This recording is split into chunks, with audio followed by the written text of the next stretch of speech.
I remember that morning vividly. I woke up feeling a sense of emptiness. Professionally speaking, life was great. I was the editor of nearly 16 supplements at a leading media house in Chennai. My team was young, driven, and full of fun. We worked hard, partied harder. I had a boss who was patient and empowering at the same time. Every day was a new day. But clearly, my mind was seeking something a little more. Almost on a whim that evening, I quit my job.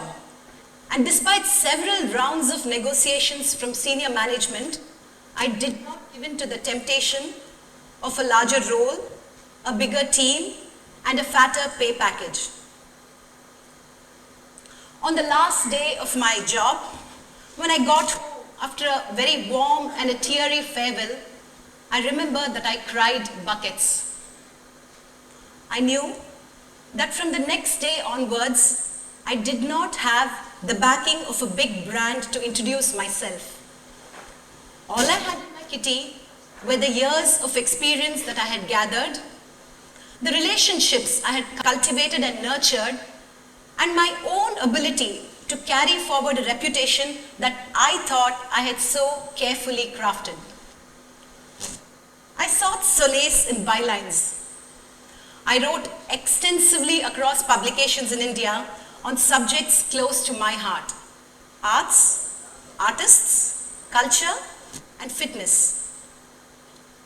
A year later, I discovered that I was pregnant. But even before I could share news of my pregnancy with friends and family, my 8th week scan revealed that the baby's heart had stopped beating. That was really my first ever experience with pain and loss. Writing came to my rescue yet again. But I was seemingly restless and terribly lonely. Perhaps in hindsight, both personally and professionally, I was seeking something that was my own. And that was the genesis of Alap. Alap began as an initiative in the performing arts, and it sought to work with classical performing artists, especially in the south of India, and offered them a range of services that included ideation, curation, production, promotions, marketing, management, etc. Alap gave me a sense of purpose and a sense of identity. What remained as an idea in my head suddenly breathed with a life and a mind of its own. For starters, Alap was terribly time-consuming and demanding. The fact that I worked in the classical performing arts space meant, which is a fairly unorganized space, you should know, meant that my job was in a sense 24/7. Also, the fact that I worked with artists, mostly women, meant that I had to tread egos and sensitivities with care and caution. But slowly and steadily, we crossed one milestone after another, and just as Alap celebrated its first anniversary, Aryan came along. Screeching and screaming, looking perfectly adorable with a mop of curly hair, I knew when I set my eyes on him that my life was going to change forever. So what is this about?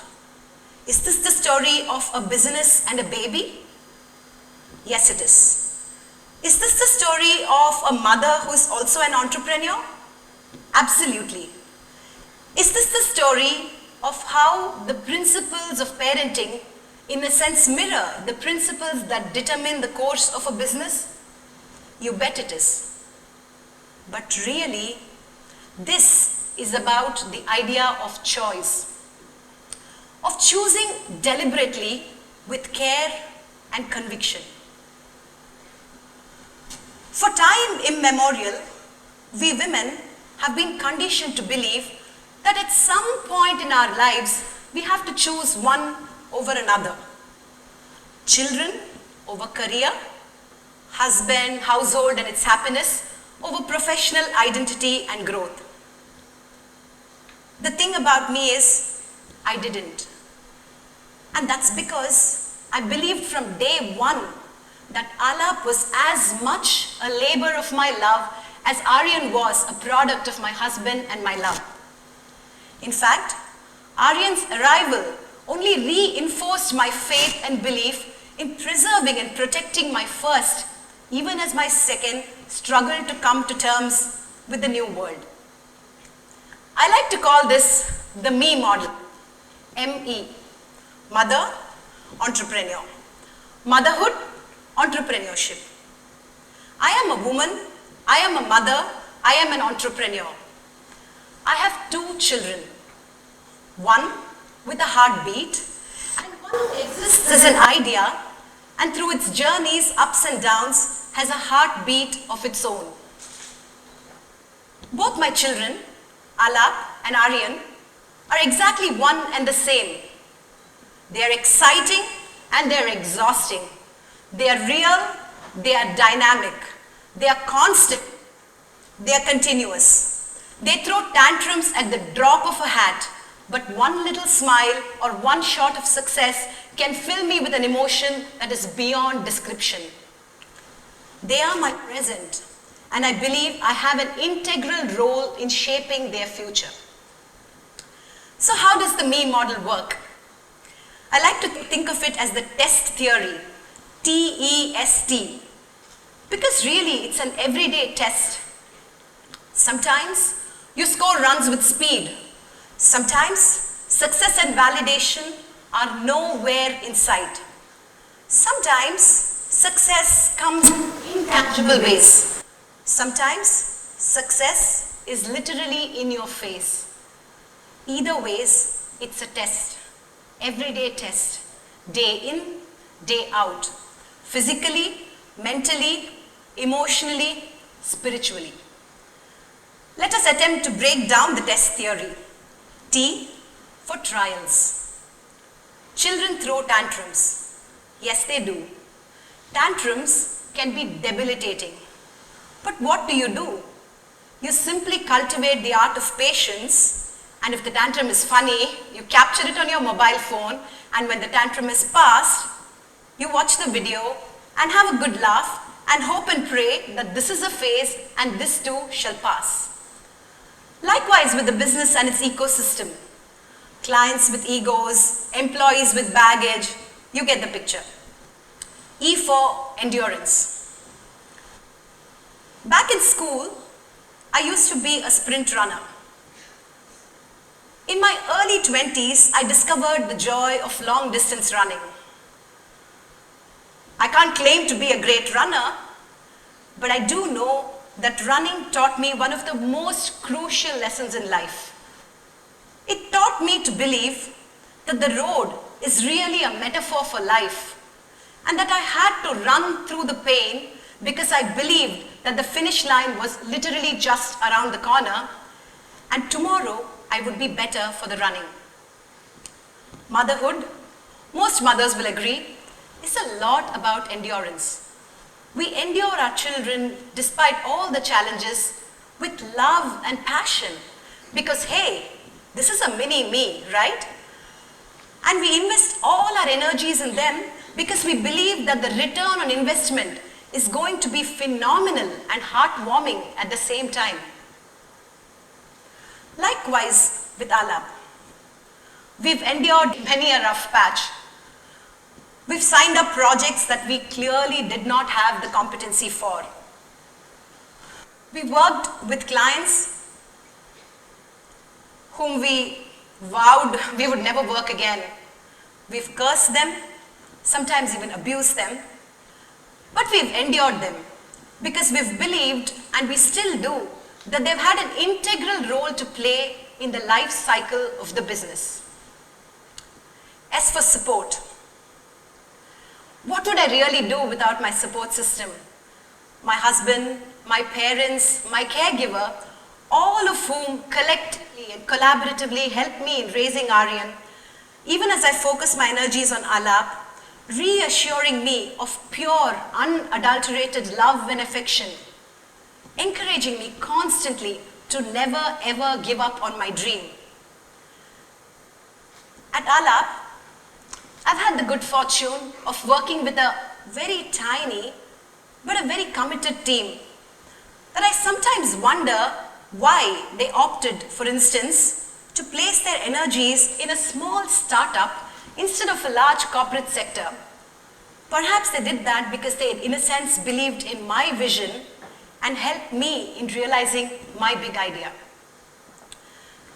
T for turning point.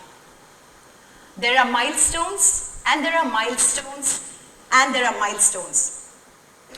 When I had Aryan, I didn't believe in milestones. Friends who'd had babies already would text me saying that things would get better when he would hit the 3-month mark. That when he would be 6 months old, I would actually have the time to take a shower that was more than 6 minutes. That when he'd start preschool, the 3 hours that he'd be gone would become the 3 most productive hours of my life. Milestones exist. They are real things, and they only get better with time.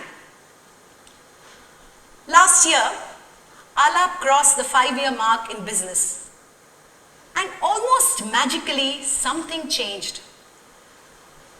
Either we had gotten better at the business, Alap had figured itself out, or people had realized that we are a real company with a real vision, committed to making a real difference in their lives as artists and to the world of arts at large. And slowly and steadily, Aryan, my most sensitive child, warmed up to his oldest sibling Alap. As all oldest siblings do, Alap was magnanimous enough to share my love and attention with someone who needed me just a little more. And in the chaos of my mind, we all found a happy world together. So what am I saying? Is everything hunky-dory? Am I the epitome of perfect balance? Not at all. In fact, on an everyday basis, I have an equal amount of ups and downs. Let me give you an example. On that rare morning when I'm dressed in my superwoman avatar at its best, ready to go out and conquer the world, a little drizzle from the previous night will have the school declare a holiday. And whoosh, my plans will come crashing down. On that rare afternoon, when I go to pick up my child from school, just because I'm one of those few mothers who does not go regularly to pick up her child, a stay-at-home mother will invite us for a play date, which I invariably will have to turn down because, hey, it's at 3 p.m. and 3 p.m. is smack in the center of a crazy busy working day. But I wade through it all, hoping and praying that I never ever allow guilt, as Chimamanda Ngozi Adichie, my favorite writer, says, that thing around my neck. I recently read a blog by James Clear. Clear suggests that we look at life as a stove with 4 burners. And he says that you attribute the 4 most important quadrants of life to each of the burners. So there's family, work, health, and friends. Clear says that at any point in your life, if you want to be successful, you have to cut off 1 burner. But if you want to be really, really successful, you have to cut off 2 burners. Thank you, James Clear, because the 2 burners that are burning with intensity in mine are family and work. I am me, mother, entrepreneur. I have 2 children, one with a heartbeat and one who exists as an idea and through its journeys, ups and downs, has a heartbeat of its own. And both matter equally. Thank you very much.